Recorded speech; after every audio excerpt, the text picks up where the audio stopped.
ಮಹಾದೇವ ದೇವ ಹೇ ಶಂಭುವೇ ಹೇ ಶಂಭುವೇ ಧರ್ಮವೇ ಜಯ ಧರ್ಮವೇ ಜಯ ಅದು ಸತ್ಯವೇ ತಾಯಿ ಮಾತಾ ಪ್ರತ್ಯಕ್ಷ ದೇವತೆ ನಿನ್ನ ಉಪಕಾರವನ್ನು ಮರೆಯಲೆಂದು ನಾನು ಮೋಹ ಮಮತೆಗಳನ್ನು ಮನ್ನಿಸಲೆಂದು ನಾನು ಹೇ ತಾಯೇ 9 ತಿಂಗಳುಗಳ ಪರ್ಯಂತರ ಬಡಲ ಭಾರ ತಾಪದಲ್ಲಿ ನೊಂದು ಬೆಂದು ಬಳಲುತ್ತಾ ನನಗೆ ಜನ್ಮವನ್ನು ಕೊಟ್ಟೆ. ಹೇ ತಾಯೇ, ನಾನು ಹುಟ್ಟುವಾಗ ನನ್ನ ಜನ್ಮದೊಂದಿಗೆ ನೀನು ಹುಟ್ಟಿ ಬಂದು ನಿನ್ನ ಜನ್ಮವು ರಕ್ತದ ನದಿಯೇ ಆಯಿತಮ್ಮ. ಹೇ ತಾಯೇ, ನಿನ್ನ ಜನ್ಮವು ರಕ್ತದ ನದಿಯೇ ಆಯಿತಮ್ಮ. ಈ ಹಸು ಕಂದನ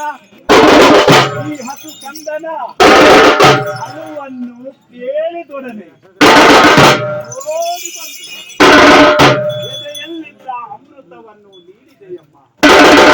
ಹೇ ತಾಯೇ, ಎಲ್ಲ ಕಂದನಿಗೆ ದುಷ್ಟ ದೋಷಗಳು ಬರಬಾರದೆಂದು ಎಣ್ಣೆಯ ಮೇಲೆ ಕಪ್ಪು ಚುಕ್ಕೆಯನ್ನಿಟ್ಟೆಯಮ್ಮ.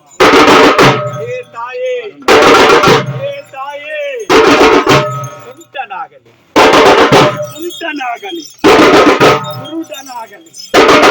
ಕುರುಡನಾಗಲಿ ಅಂಗಹೀನನಾಗಲಿ ಬುದ್ಧಿಗಳೇ ಇರಲಿ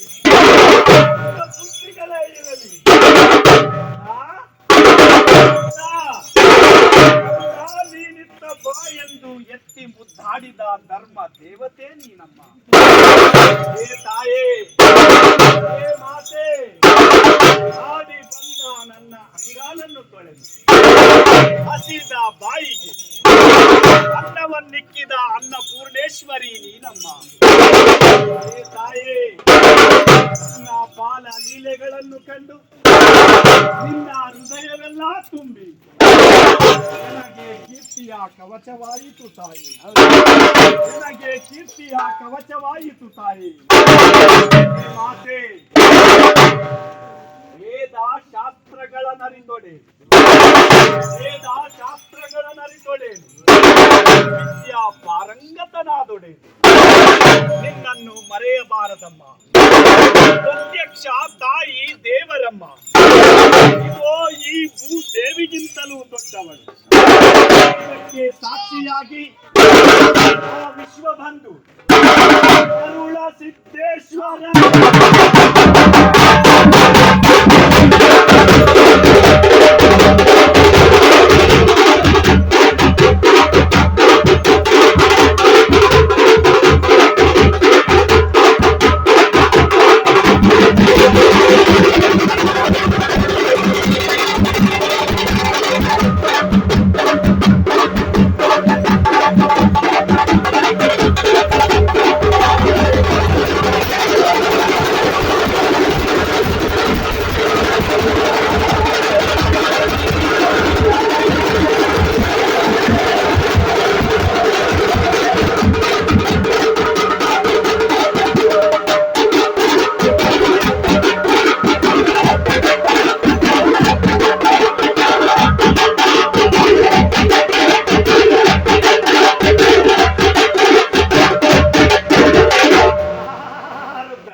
ಅನ್ನವಿದ್ದರೆ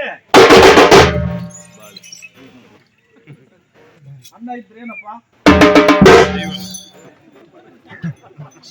ಅನ್ನವಿದ್ದರೆ ಪ್ರಾಣ, ಅನ್ನವಿದ್ದರೆ ಪ್ರಾಣ, ಪ್ರಾಣವಿದ್ದರೆ ಜೀವ, ಅನ್ನ ಬರ್ತದೆ.